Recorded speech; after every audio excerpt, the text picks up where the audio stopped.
Hello friends, I'm Ric Beattie. I'm the Senior Minister here at Unity of Royal Oak in Royal Oak, Michigan. And it's an honor to bring you this midweek moment. Sometimes I'll do a meditation, and today I'm going to do some teaching and maybe a prayer. I'm guided to focus more on making something meaningful for Wednesdays. And so I'm going to try a few things. You let me know what you think. My email address is ric, R-I-C, no K, R-I-C, at unityofroyaloak.org. And by the way, we appreciate your support as we continue to bring services and programs that might serve you in your spiritual evolution. If you want to know what we have going on, I encourage you to go to our website. You can reach us at unityofroyaloak.org. That's Unity of Royal Oak, all one word, .org. And if you are moved to and guided to, we appreciate your making a contribution to help support our work. All right. Today, by the way, is the 5th of April, and we're in an interesting time in terms of holy days, major holy days. We're in the month of Ramadan for Muslims. Islam is marking this month, fasting during the day and good works. So we celebrate Ramadan Mubarak, right? We celebrate Happy Ramadan. And tonight at sundown, Passover begins. For the next several days, it's the Jewish season of Passover. And of course, for us, in the broader Christian church, and we identify as practical Christians, this is Holy Week, and we will be having a Good Friday service here, 1 p.m. Eastern Daylight Time, and we will also stream that. And then, of course, Easter Sunday is a big celebration. We have a wonderful experience planned, lots of music, and a strong message. Okay. And I have some things I want to share with you. It's always interesting to me how the universe seems to conspire to bring certain ideas forth out of me and out of us, out of the collective. So today I want to share with you from the 40 Days of Letting Go, which is the Lent 2023 book that we've been working with here. We gave away 100 copies of, and Lent, of course, ends with Easter. We've had a small group in the mornings, Monday to Friday, that's been quite powerful. And Mary Wackrow, one of our licensed teachers, has been leading that, and I've been participating as I can. And it's been a wonderful small group experience. So we will be planning some more small group experiences, both in person and on Zoom.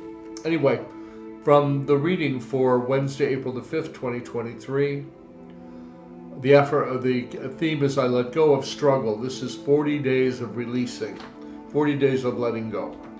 I let go of struggle. Life flows. It may meander like a slow-moving stream or crash like the rapids of a river, but it is always on the move. The wisest choice is to willingly go with it. How many of us have tried to swim upstream? It's hard. You can do it for a hot minute. You can do it for a while. I think of life often, and I've delivered 2 or 3 series of messages, different parts of this idea. Life is like a river. It's flowing. It's a very Zen Buddhist idea, and I'm aware. I'm a water lover. I'm a water sign, and I love to be by rivers and lakes and the ocean. I love it all. Rapids, brooks, any kind of water. And you can go with the current. You can just let the water carry you, or you can try to swim upstream. You can do it for a little while.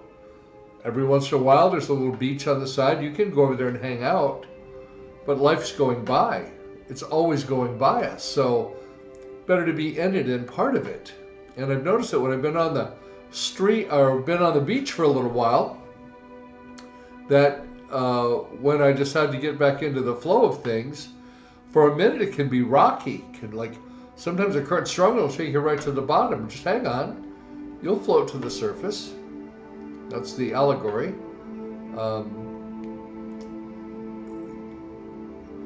And there may be a rock in front of you. You can come and crash on the rock.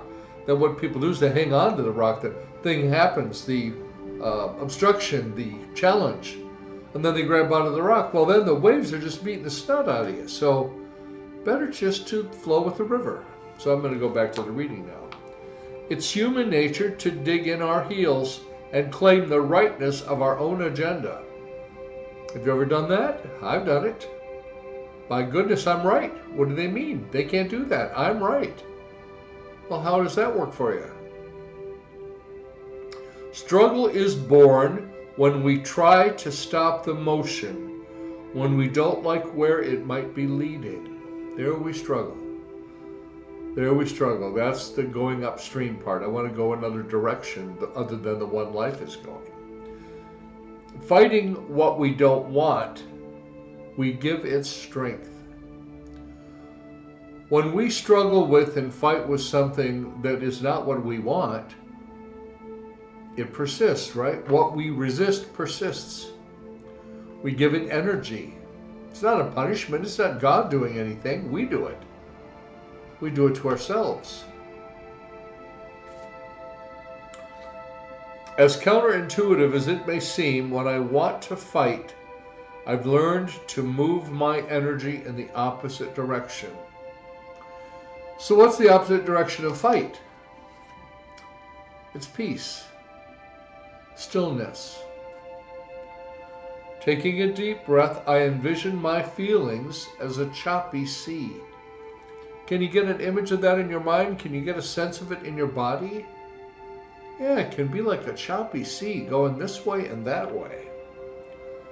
As I center my awareness in God, we know that God is everywhere present. We know that God is within us and all around us, immanent and transcendent. As I center my awareness in God, the waves still. My peace, the waves still, my thoughts settle, and answers come. That makes me think of when the scripture that I think is in Matthew, when Jesus was in the boat sleeping and he was with his disciples and a great storm came up and they were freaking out and they woke him up. Master, Master, save us. And he looked at them and rebuked the sea, rebuked the storm, and then he said to his friends, "Oh, ye of little faith, trust that you have within you everything you need to do to deal with the choppy water, with the storm." And we deal with that by moving into the peace. Jesus said, the master teacher said, "Peace I leave with you, my peace I give you. Not as the world gives, give I to you." So, whatever the storm is, we can stand in the Christ. We can stand in the awareness of that presence as the very life in us, as the very life of us. Think of it this way: the very life of God is expressing itself in, through, and as everything. Everything that we consider alive, every animal and bug and reptile and bird, every human, but also in all the rocks. There's motion in the rocks. Everything that we think is inanimate actually has energetic life. There's a vibration to it. That vibration, that underlying vibration, I believe, for myself, and we all have to figure this out for ourselves. I'm not trying to tell you how to believe, but for me, that vibration is the very life of God, expressing itself on 1 trillion planets, and who knows how many galaxies and things. It's mind-blowing. I love to just consider those things once in a while, because my mind can just go wow. If I go with the flow of life, where will it take me? I don't know. It no longer matters to me. I go where I'm guided. I go where I'm guided. So again, taking a deep breath, I envision my feelings as a choppy sea. As I center my awareness in God, the waves still. Peace be still. My thoughts settle and answers come. I don't need to control anything. I need only release my grip and flow with the divine. I trust the right and perfect destination is assured. And this was written by Trish Yancey, who's a licensed Unity teacher and a certified spiritual educator. The Bible verse for today's reading is from Proverbs 29:11. A fool gives full vent to anger, but the wise quietly holds it back. We can give full vent to our anger. The current term is, I believe, Kevin's and Karen's, or Keith's and Karen's, Kevin's and Karen's. You know, when you just lose your mind standing at the register or screaming at people. You see them on TikToks and in videos and think, goodness sakes, really? Take a breath. Pull yourself together. It's not personal. The stuff that goes on around us is not personal. People are not doing it to us. They're reacting to something in them. And if I don't react, I can be a peaceful presence. I can be a calming presence to that person. The affirmation, I love this affirmation, embracing divine life. I willingly go with the flow. Embracing divine life. I willingly go with the flow. So, are you moving easily, effortlessly with the flow of life? Or are you struggling with it? The truth is that each of us is creating our own experience. We create it. It's like my old senior minister, Greg Barrett. It's his music I'm playing in the background. I have his permission to use it under teachings like this and meditations. And he used to say, it's it's like we have a movie screen, and we're projecting on the screen, and we're the author, the screenplay, we're the cinematographer, the actors and actresses. We can change the actors and actresses, but new ones always take the old one's place. Have you noticed that?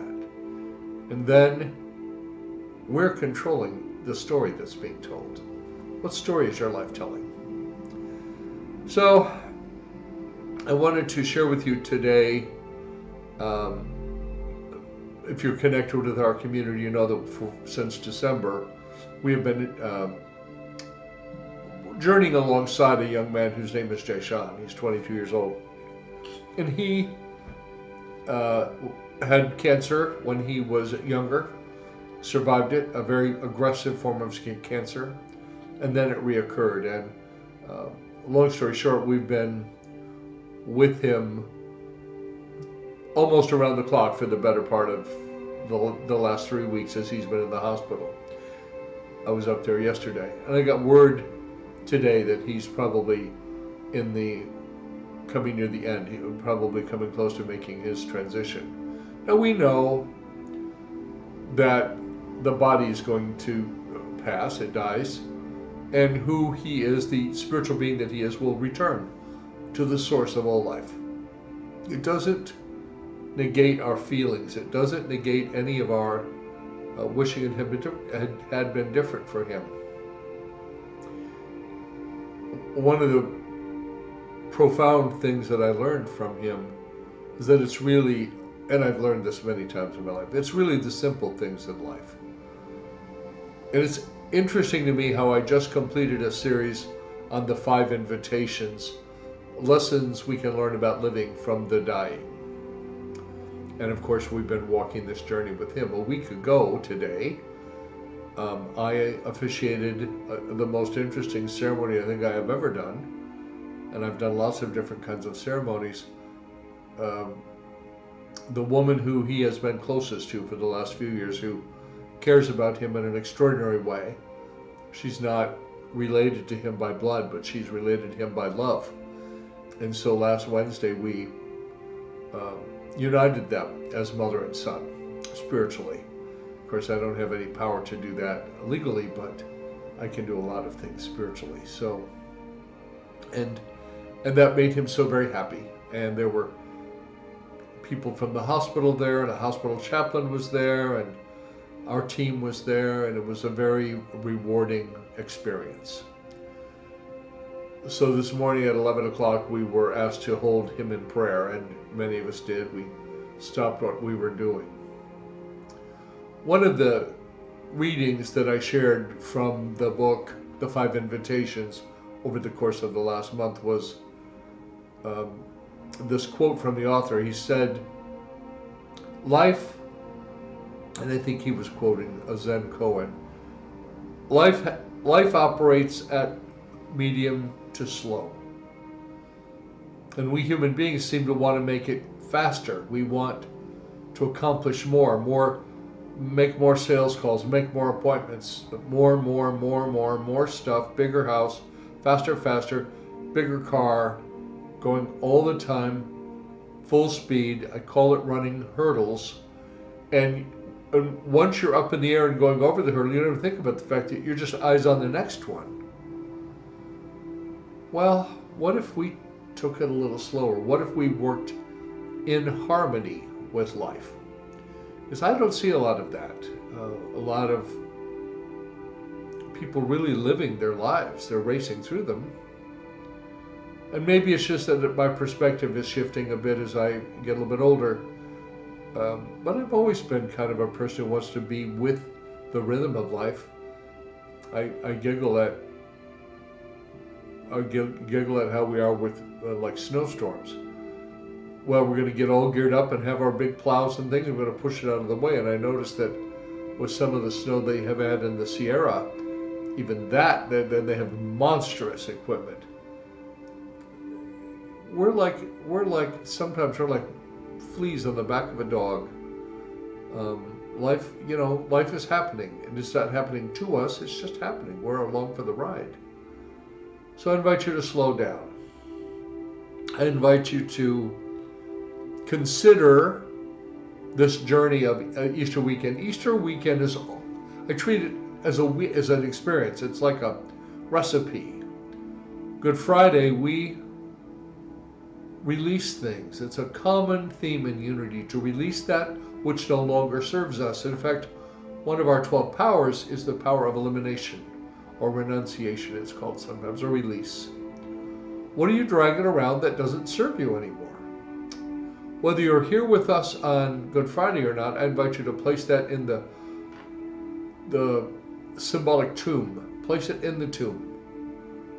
Let it die. Whatever you're dragging around that doesn't work for you anymore, doesn't serve you anymore, whatever habit, whatever old wound, forgive it, let it go, release it, place it in the tomb. And then Saturday comes, and Saturday is the time of transformation.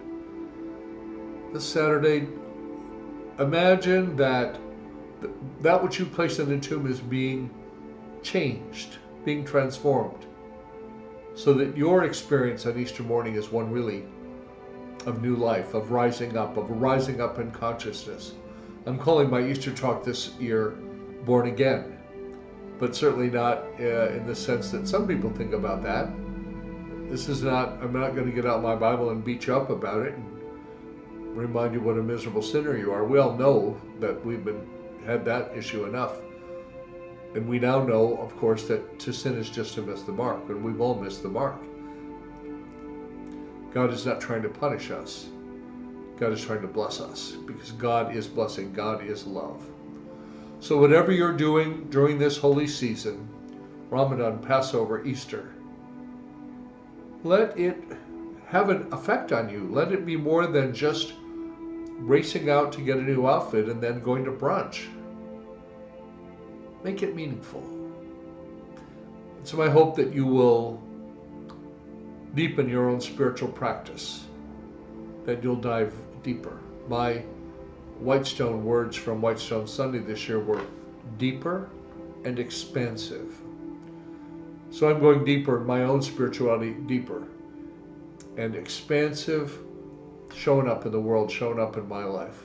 I hope that you are too. Whatever you're doing right now, remember that the light of God surrounds us. The love of God enfolds us. The power of God protects us, and the presence of God watches over us. Wherever you are, God is. All is well.